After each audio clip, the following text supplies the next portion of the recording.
starting to looking for international global talents, and also probably highly skilled in some other areas China might need as well.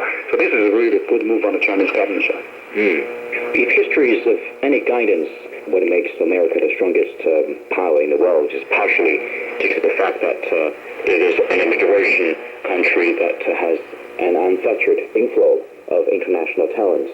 Do you expect that China is trying to achieve the same thing? Or do you think that it's still too early to tell whether China will become a truly immigration country in the future?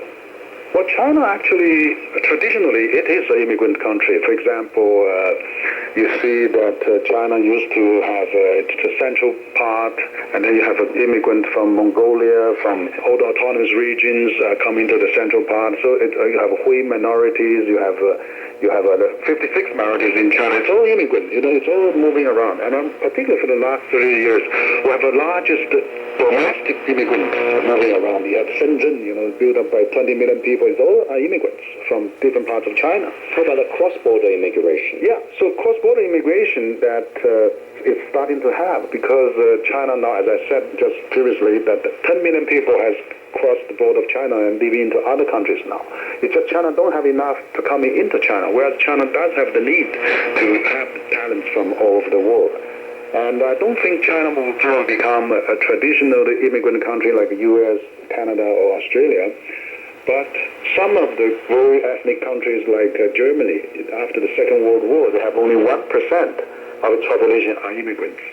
Nowadays, Germany has about 12% of its total population are immigrants. And many European countries are like that. European countries traditionally are not immigrant countries. And also same thing in the United Kingdom. There's over 10% of its population are immigrants. And so we see that in Singapore and even in Hong Kong has about 10% of its population are immigrants from other regions.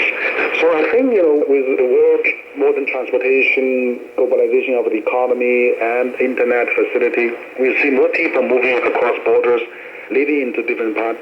So nowadays, no matter it's a student or it's a worker or it's a public servant, they are picking the professional opportunities around the world, and not just within the country.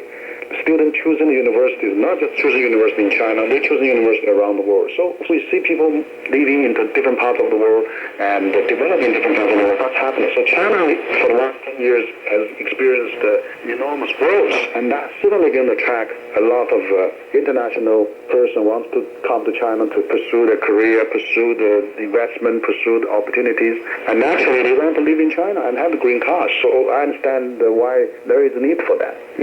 So who are the main applicants for China's green card? I mean, China is obviously a developing country. There are places out there which are better than China in terms of standard of living. So would you expect to see any change in the structure of this immigration as well as the demographics of future applicants for China's green card? Oh,